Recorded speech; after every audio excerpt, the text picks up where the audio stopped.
So do we know which senators are behind and pushing this?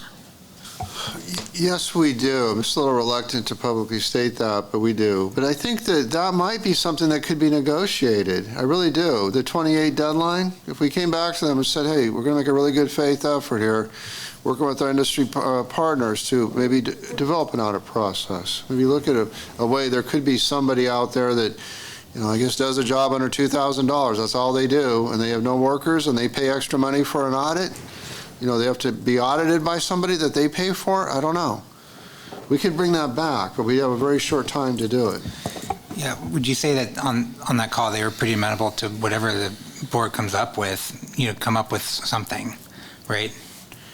Yeah, that was the takeaway from it. They really want us to try to find a solution for somebody. And we've heard from contractors that are semi-retired. They had a large business, and now they just do very small jobs. It's just what they're proposing that they do.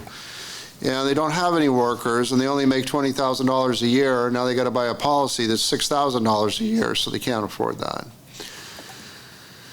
But would that be something we could bring back to them and say, yes, I still like the idea of the two-person board member advisory committee. I think that'd be very helpful.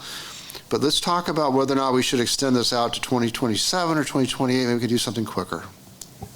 Dave, if we do that, don't we have to, at this point, since it's coming up June 25th, don't we have to come up with some language and authorize staff to go forward and say that we support if that amendment, if that suggested language is taken?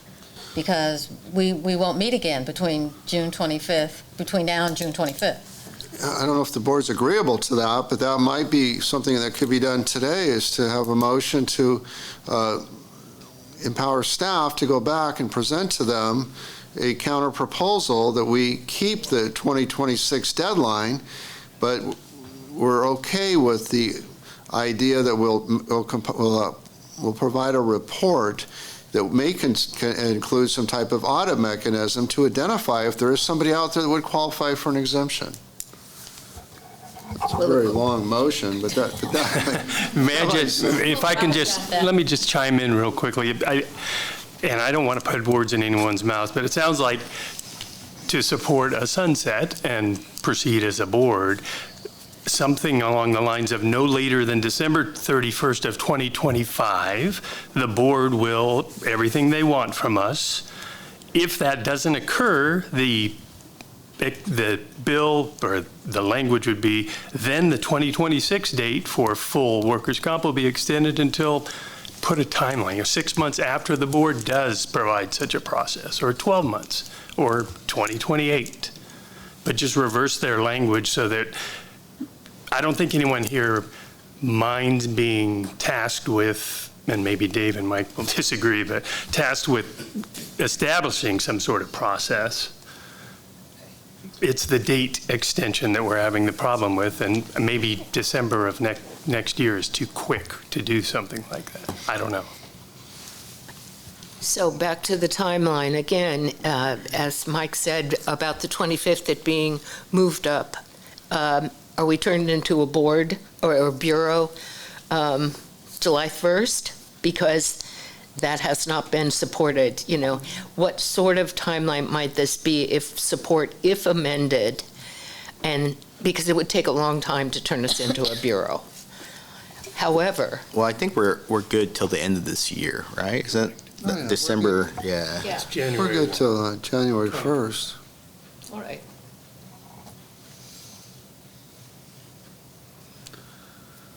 John, could you comment? Is there any public comment? I haven't asked for public comment on this yet.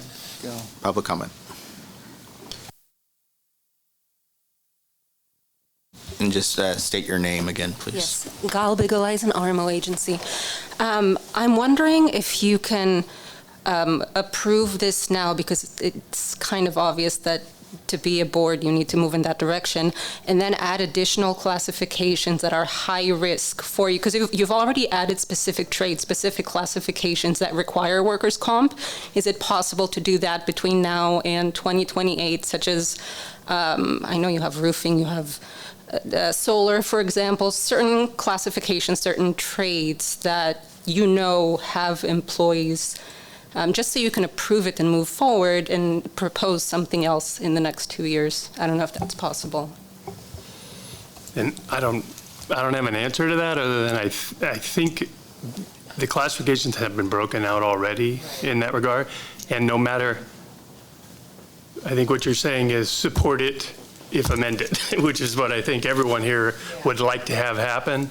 I don't know if it can happen or if it can how, but we could certainly find out, and we could have a committee to look into that immediately on who's supporting, would they be willing to negotiate the language, and when. So could you maybe break it into 2 sections? Are we okay with the language that talks about the report and the audit potential? But we're not okay with extending the 2026 date to 2028. So it seems like we go back and say we need to keep that 2026 date, but we are in agreement that we'll take another look at this. It's not a difficulty, and it's, I think, what I was suggesting. You'd probably have to agree to provide a process before the end of '25, so that people that want to be exempt effective January 1 of 2026, or avoid the previous Dodd bill proposal, would have a process to get that exemption. So the amendment would be striking all of the compensation requirement at all, like just that whole line in the law could be removed, and then CSLB no later than January 1, 2026 will provide all this audit information. I think so. Like before January 1 of 2026, it would have to occur. 2025. Effective, the law is now 2026. Everyone has to have the coverage. If all they want is a process before that law becomes effective, we could agree to the second portion. I'm only looking at the board packet. I don't have the statute, but we'd be eliminating the entire first line and agreeing to the second sentence is acceptable or approved. I don't know, would this be helpful if we pull up the full law and put it up, and so we can see what we're talking about? What does everyone think there? Because that, if we're trying to make amendments to something without actually seeing the actual language, would that be helpful for everybody? I know that would be helpful for me. Because it's hard to say, hey, this is the amendments, this is a summary. Does that make sense, Michael? Is that possible? I think we can probably get it on the screen. Yeah, and can we put up, I don't know if the new language. Yeah, I'll put it Okay, on the screen. maybe what we'll do is just take a 5-minute recess. We're going to take a 5-minute recess so we can get the language on the screen, and then we'll have 5 minutes. Thanks. We'll come back at For your window replacement, did they not get 4:15. Bill is, just for everyone's reference, SB 1455, Contractors License, better known as the Sunset Bill. I'm going to turn it over to Register Folk and Jaminski if they have anything that they want to say. Well, just one option would be to support if amended. And the idea is that the amendment would be to keep the current workers' comp compliance date of January 2026. And we can go back and see if they'd be amicable to that. And I would also encourage the chair to appoint a 2-person advisory committee to work with staff. I think 2 is, go ahead, Michael. Microphone. I have that to support if amended to keep the current workers' comp compliance date of January 2026. Support if amended. Is that the whole thing? Yeah, I think, based on our conversation last night, it seems like we could probably live with the other language. They're saying, we need to look at this a little bit further and identify if there's truly somebody out there that does not have workers, and if so, is there the ability to have an audit to confirm that? That's what they're asking for right now. So would we change the 2027 date in there? Yeah, that's what I think we would ask them to do. No, we're talking about two different dates now. Yeah, right. I think you're talking about F, B remaining 2026. Yes. And agreeing to 2020, 7125.7, perhaps with a different date. Well, I just think that I would think we could get this done by the end of 2025, and I think that would go over a lot better. We're saying that we keep the 2026 date, and we don't need a longer time frame to look at this further and perhaps come up with a recommendation. Is there any board comment on that? Is that the statute? Yeah. That was 26. Does this require a motion?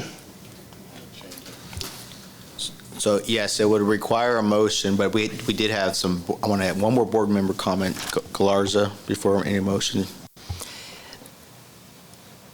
So, as amended, when we were talking about removing the requirement that it changed from 2026 to 2028, and we did have some subsequent discussion, provides no later than December 31st, 2025, the audit process is in place, so that our audit process no later than December 31st, 2025, and 2026, the law is applied. And I thought that's what we were talking about, supporting as amended. I think, yes, that was another way of restating with those exact dates. And just from Register of Folk, what he just commented on, he thinks staff can get something to put something on record of how you can become exempt, or if there's an audit of some sort of mechanism. And it goes back to some of the work that Board Member Galarza and myself were doing with trying to figure out ways to figure out a true exemption if there was only one employee, including possible costs associated with the audit, the ability to make sure there's actually a true agency to do as such. There was a lot of parameters there. Can all the board members see the language that's on the screen of the new 7125.7? Because I think that's what Registrar of Vote is suggesting the board could consider accomplishing exactly as requested by an earlier date. Yeah, I think. That would be the First Amendment. We So let me ask accept 7125.7, and we're willing to change the date to By January 1st, 2026. So I just want to simplify so that I'm understanding what you're saying, and we'll do it in parts. So you want to, first of all, keep the workman's comp date to 2026, correct? And then the January 1st, 2027 date, we want to change that to December 31st, 2025. Am I correct? either by that date or before January 1, 2026. But the Okay. language as is now is by no later than, so I think that date should be before Before, so, 2026, if that's what the board is wishing to keep in Right. statute. okay, so before December 31st, 2025? Register of Vote thinks he can get it done by the end of this year, is his thought process, but do you think you want more time? I don't think we need more time, but is it not going to be two amendments? Because is there not something else in the bill that says it extends the requirement to 2028? So I believe that with the two-person advisory committee, with the next 12 months, we could figure this out. Absolutely. So the question is, do you want the advisory committee language to be part of our amendment? I don't think there'll be enough time Okay. for that. No, I guess what I thought was on the table is accepting the language of 2125.7 with the exception of January 1st, 2027. We changed that to, I guess, January 1st of 2026. or December 31st of 2025, right? Whichever. Whatever. But there's another section that also we would ask to be changed, and that is where they want to extend the 2026 compliance date to 2028. We want to stick with the 2026. Yes. Might be. That's F currently, whereas this, Barton's got a question. go ahead, Joel. A motion if the chair would accept, like a motion of support if amend section F to 2026 and 7125.7 no later than January 1, 2025. 25? No.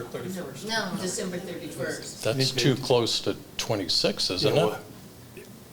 I would say, Done by that time. I'd say that's too close, but I don't think by the end of, I don't know that, Let- I let- don't know that by the end of do this it. year is something that could be done. Well, no, would it be January, I said You won't- December 31st of 2025, or January 1st of 2026 is probably what they would normally want, right?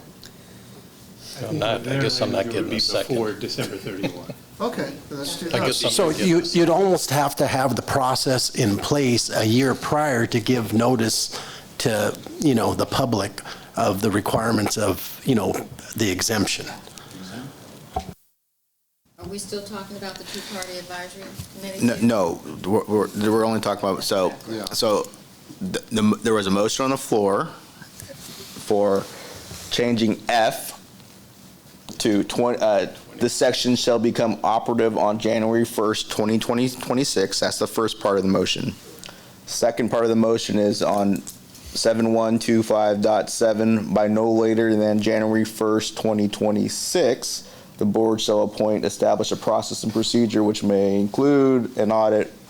The rest of the language is there on the screen. That was what was the motion. I thought it was December 31st, 2025. Mine was 25. Yeah, And it's okay, but yeah, I'll second that. I agree with that. yeah. Okay, so In 5 months. staff, would you be able to get that done by the end of the year? Yeah. That's the question. So, okay. The motion was, and the first part, and then the second part was by 2025. January 1st, 2025. So F's the January of 2028. And then 31st, 2025. no, January. Hang on, we have one conversation at a time, So the motion's on the floor, and I'll repeat the motion. F is going to be changed and amended to, it's a support as amended, and the amendments include F, this section shall become operative on January 1st, 2026. Second part of the amendment, 7125.7 by no later than January 1st, 2025. So by the end of this year, everything else in print is fine. Discussion on the motion. There was a second by Jacob I'll Lopez. second the motion.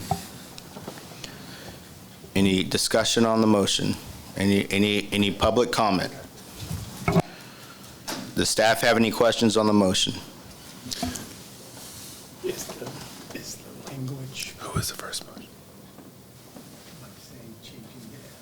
Got the end, I don't know his name. Burton. What's in their sunset bill? That was already in there.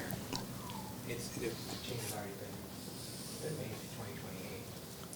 So we would ask that the amendment, that by 2026. It's amend or remove the entire section, correct?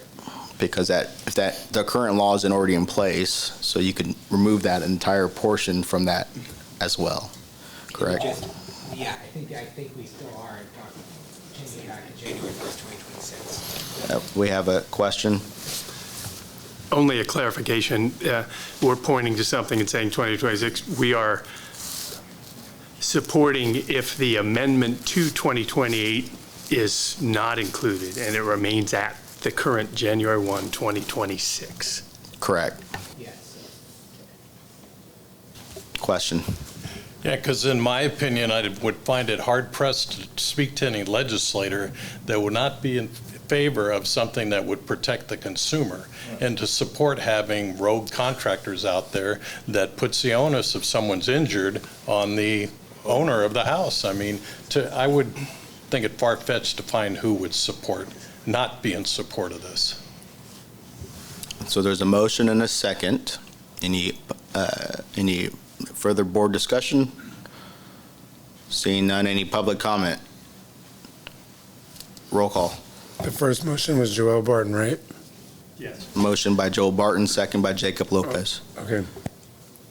Diana Love? Aye. Joel Barton? Aye. Rodney Cobos? Aye. Miguel Galarza? Aye. Amanda Gallo? Aye. Susan Granzella? Aye. Alan Guy has an excused absence. Jacob Lopez? Aye. Michael Mark? Aye. Henry Nutt? Aye. Steve Finelli has an excused absence. Jim Ruane? Aye. Thomas Ruiz? Aye. Mary Tyker has an excused absence. Motion passes.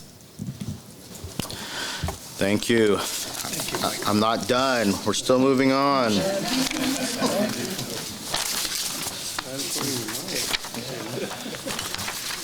So now we're moving to number 2.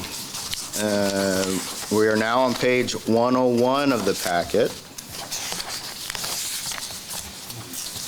Review, discussion, and possible action to initiate a rulemaking to amend and or make non-substantive changes under the Section 100 rule, the Title 16 California Code of Regulations, 16 CCR, Section 871, Disciplinary Guidelines.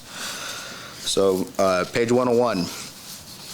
This item is the staff's request for a Section 100 change to a regulation. Section 100 is a request to the Office of Administrative Law to make a minor and technical non-substantive change to a CSLB regulation.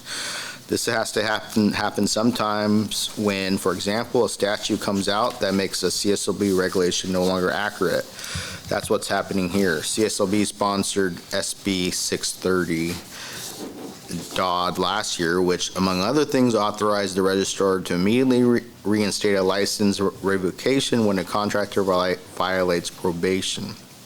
Without having to go through another disciplinary process or hearing, it's an effective enforcement tool staff has implemented. But the change in statute requires changing CSLB's regulations to match it, which is what the agenda item requests. You'll see on page 102 the strike-through language that staff is recommending removing from the regulation. It removes provisions about a contractor getting another hearing if they violate probation.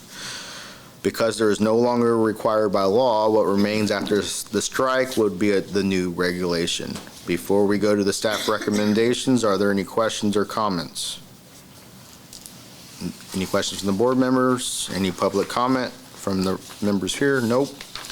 There's a lengthy staff recommendation here to cover any situation that could come up in filing the rulemaking, so the board does not have to hear the matter again for a technical issue. Of course, if there's a substantive change needed, staff will bring the matter back to the full board. Here is the staff recommendation. Approve the proposed regulatory text for CC&R Section 871. Authorize the registrar to take all steps necessary to pursue the rulemaking through APA Section 100 procedures and authorize staff to make non-substantive changes to the text and a rulemaking package as needed throughout the process. Alternatively, if deemed necessary by the Department of Consumer Affairs or the Business Consumer Services and Housing Agency, initiate the regular rulemaking process, making any non-substantive changes to the text and or rulemaking processes as needed throughout the process. And if approved by the Department of Consumer Affairs and the Business Consumer Services and Housing Agency, set the matter for a hearing if preferred or requested. If no adverse comments are received during the 45-day comment period, authorize the registrar to adopt the proposed regulations to CC&R Section 871 as filed with the Office of Administrative Law for public notice and take all steps necessary to complete the rulemaking process, making any non-substantive changes to the text and rulemaking packages needed throughout the process.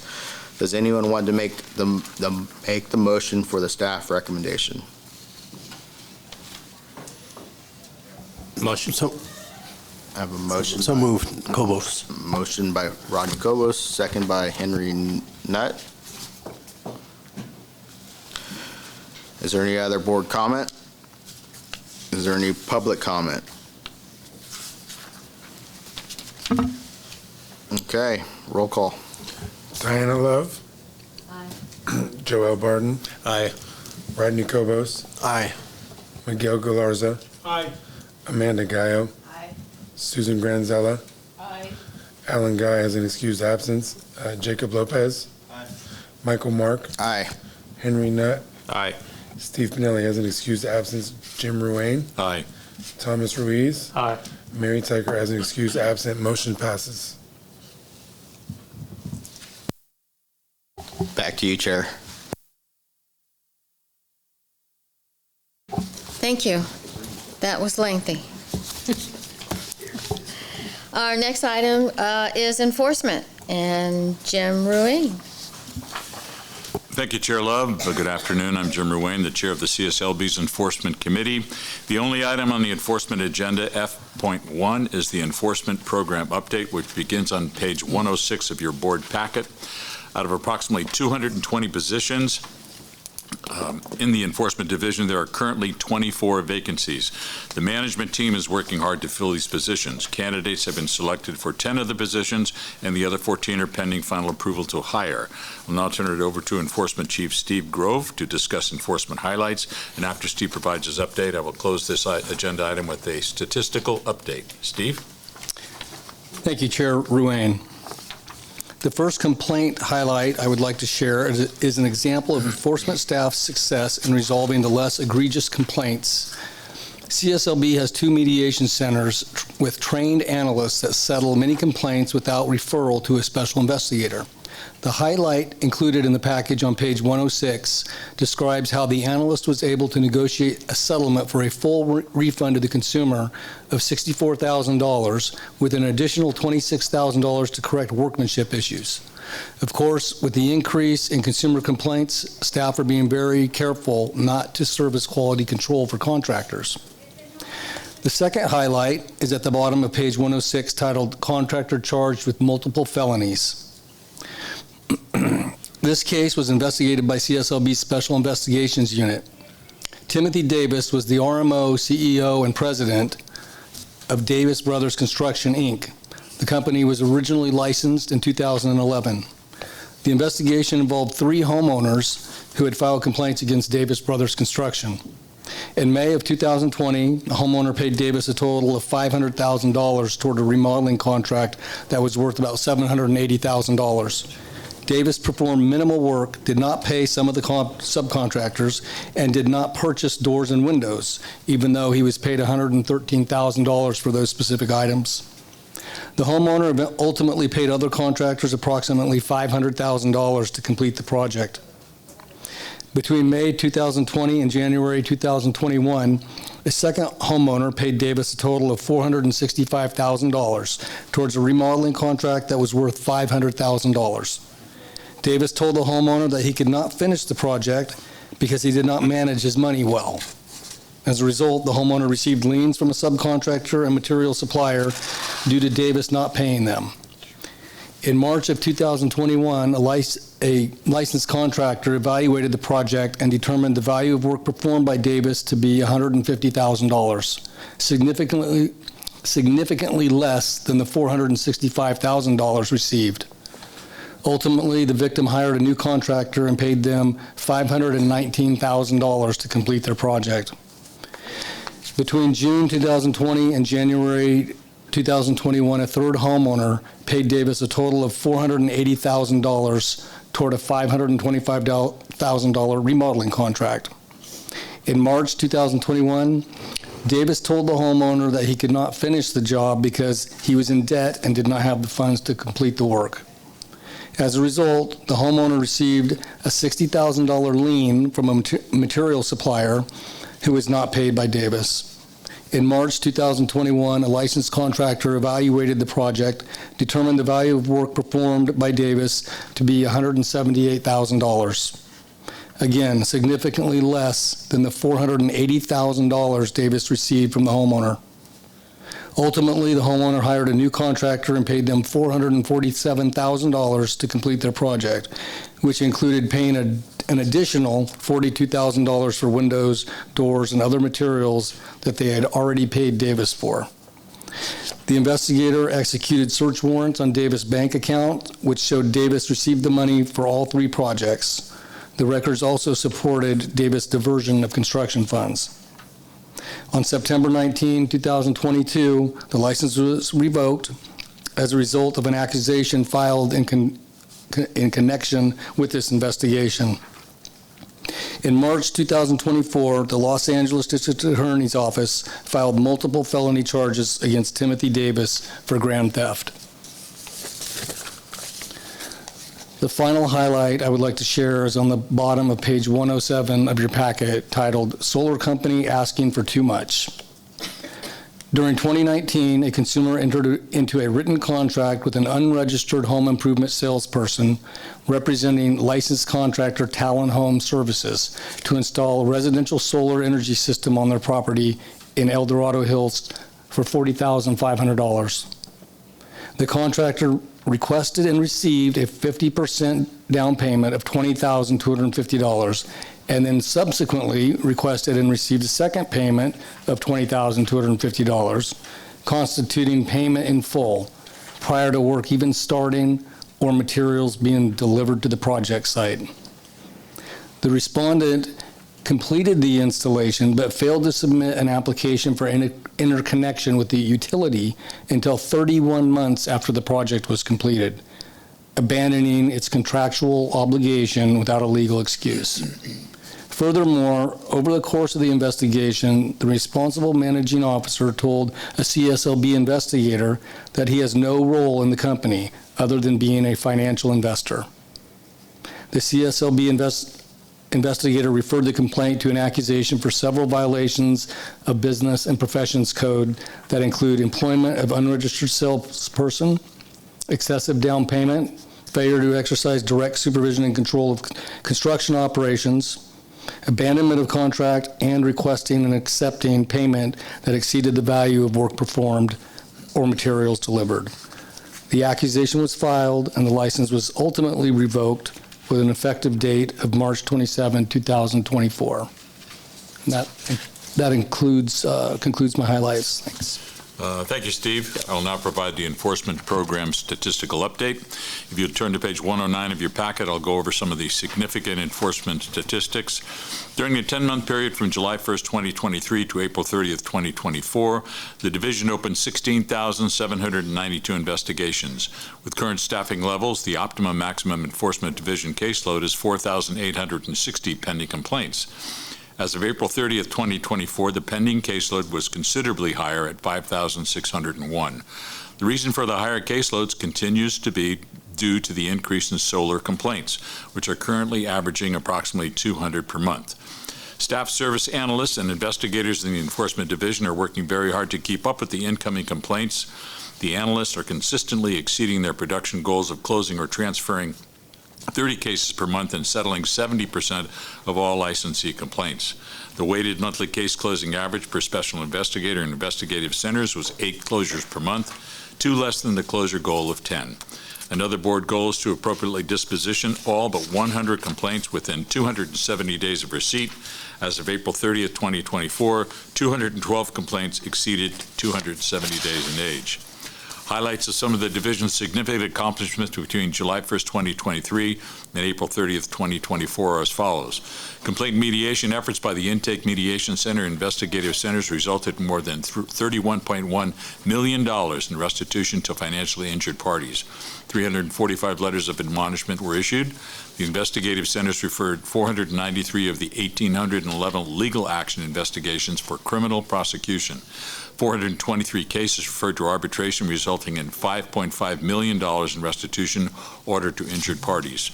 669 licensee citations issued, 547 non-licensed citations issued, $1,991,847 of civil penalties collected, $305,590 collected for investigation cost recovery, 165 accusations filed, 237 licenses revoked from accusations and noncompliance with the arbitration awards. And finally, I will provide a brief update on proactive enforcement, which is conducted by the 27 special investigators assigned to the Statewide Investigative Fraud Team, or SWIFT.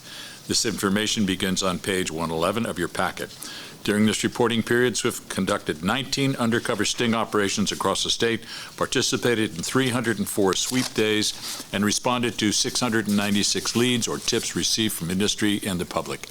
Investigators completed 2,686 investigations, with 706 cases resulting in an administrative or criminal legal action. Additionally, 994 advisory notices were issued for relatively minor violations. That concludes the enforcement program statistical update. As you will be happy to know, this is information only. No action is required by the board at this time. Any comments from board members? Any comments from the public? This concludes the enforcement items on the agenda. Thank you, Chair Love. Thank you, Steve and Jim. Moving forward to licensing and testing program updates, and I'll turn it over to Board Member Miguel Galarza. Thank you, Chair Love. Good morning. That's dated. I'm Miguel Galarza, and I'm sitting in for Alan Guy, who's the licensing chair.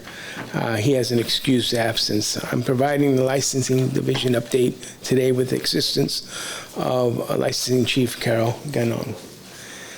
I will highlight a few of the items for the board. Moving on to the licensing testing statistics update. Agenda item G1, which begins on your pamphlet in page 117. Regarding applications, the table on page 119 indicates the number of applications received for new licensees, additional classifications, replacement qualifiers, and home improvement salespersons. As you can see, in April of 2024, CSLB received over 4,700 applicants, more than in any other previous 11 months. In the February to April quarter of this year, CSLB received over 14,000 applications.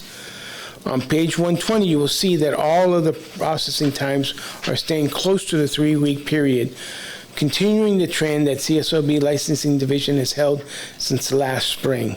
Staff are doing an excellent job in keeping up with the upcoming applications, even with the increase in all types of applications. The goal of staying below 3 weeks to first handle applicants is a consumer service benchmark.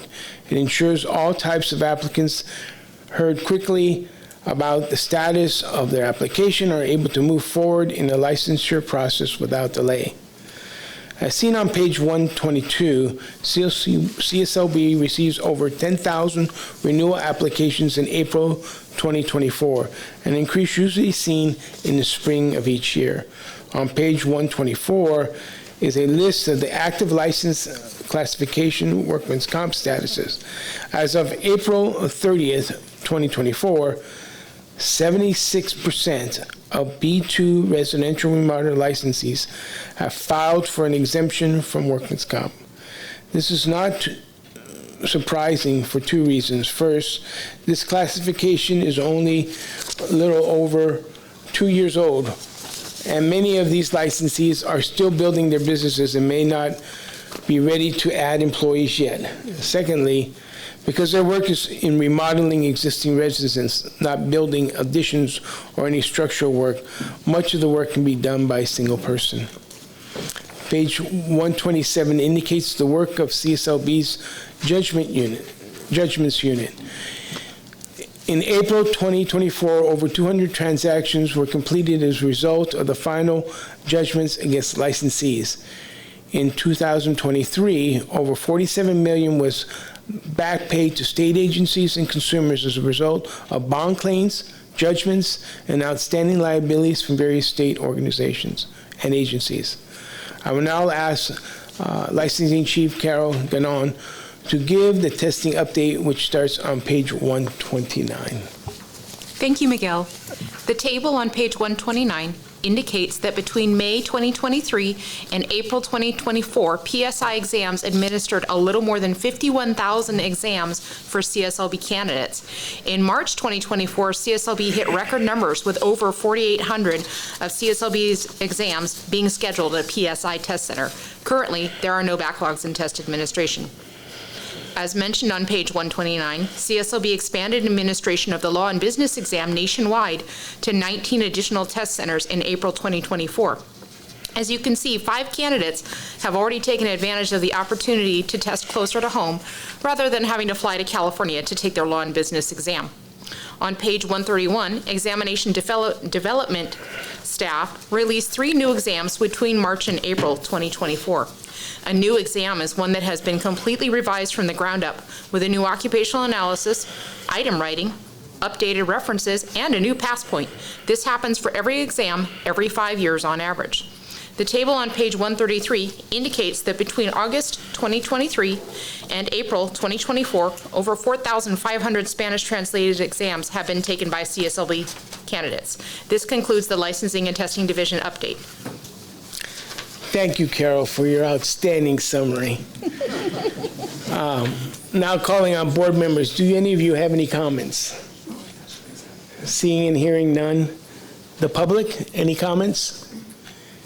Seeing none. This is just a public comment item, and there's no vote to be taken. Back to you, Chair Love. Thank you, Miguel and Carol. And now for public affairs, and I'll turn it back to Miguel Galarza. This is my chair. Okay. Thank you, Chair Lev. As Chair of the Public Affairs Committee, I will now proceed with the Public Affairs update starting on page 137. The Public Affairs Office, or PAO, is responsible for media, industry, licensee, and consumer communications, as well as outreach. They provide proactive public relations, respond to media inquiries, and develop and distribute publications, newsletters. PAO creates content for CSLB's social media channels, websites, and other broadcasts and videos. Regarding the website, Public Affairs recently added and updated the Contact Us page, making it easier for consumers to contact the needed units at CSLB in a timely manner. Public Affairs is in the process of updating the Solar Smart page to be more useful for consumers and streamlining the information on the page. One of the items that would be referred on that page is the guide about consumers putting a contractor on notice that they are hoping to have a timeline by the end of June. We shall be sharing a version of that guide during tomorrow's meeting. Our website also includes a disaster help center with resources for consumers. Thankfully, disaster response have slowed down compared to last year, but key parts of CSLB outreach efforts continue. CSLB works to educate property and business owners so they're not harmed by unlicensed or unscrupulous contractors after disaster. Between July 1st, 2023 and April 30th, 2024, CSLB has staffed and participated in 8 disaster recovery centers, or DRCs, throughout California. In the area of video and digital services, PAO has focused on creating informative videos for consumers, licensees, and applicants. Recent videos have included tips for hiring licensed contractors for various summer home improvement projects, including the tips for tree trimming video you'll see at the next agenda item. The videos are shared on YouTube and other social media platforms and archived on CSLB's website. PAO has also prioritized translating and producing Spanish language consumer and industrial videos. You'll see a list of 5 of live and recorded videos starting on page 140 of your booklet. Beginning on page 142, you'll see how PAO continues to increase sales speeds following on social media by improving engagement with applicants, licensees, and news media and other stakeholders. CSLB maintains an active presence on Facebook, Instagram, X, formerly known as Twitter, and LinkedIn.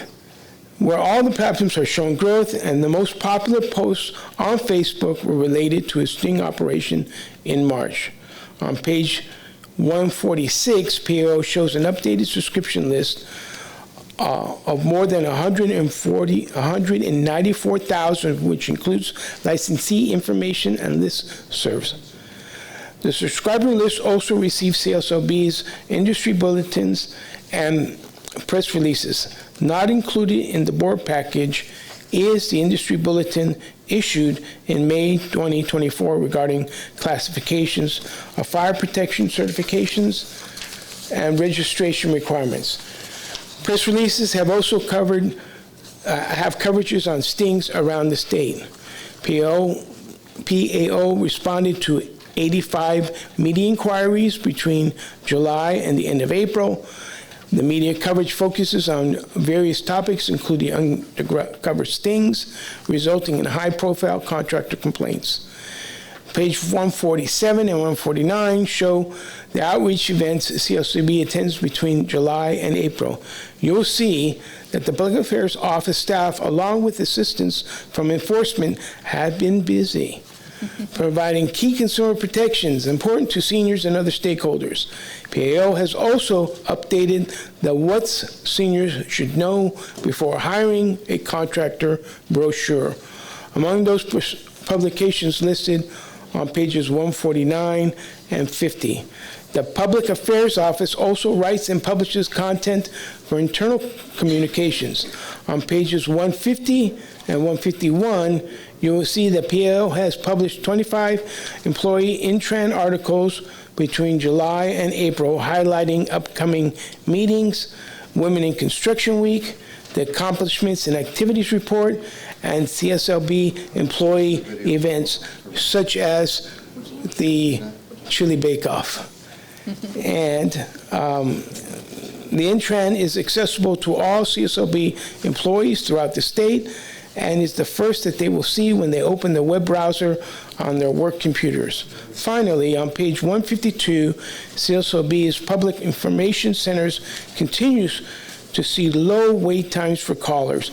The wait times have been under board goals of 6 minutes since September. This is an informational item only. No action is required of the board. Back to you, Chair Love. Oh, first I should ask, any questions from the board? Any questions from the public? Hearing and seeing none, back to you, Chair Love. Thank you. Just to give you an update, in your board packet on page 153, it talks about review and discussion on 2 videos. We are going to do that at tomorrow's session, since we have been here a long time and it's been lengthy. So does anyone have any objections to that? No, ma'am. Seeing and hearing none, we'll go to our last item, which is adjournment. And before we do that, I just want to let everybody know dinner is at 6:15. We'll meet here 6:15. We have several vehicles to transport, and the Nevada staff is now here in the lobby. So if anyone wants to go out and say hello and meet and greet, please feel free to do that. So this concludes our board business for today. Do I have a motion to adjourn the board meeting? So moved. And a second. And no roll call is needed. So the board meeting is adjourned at 5:07. Yay.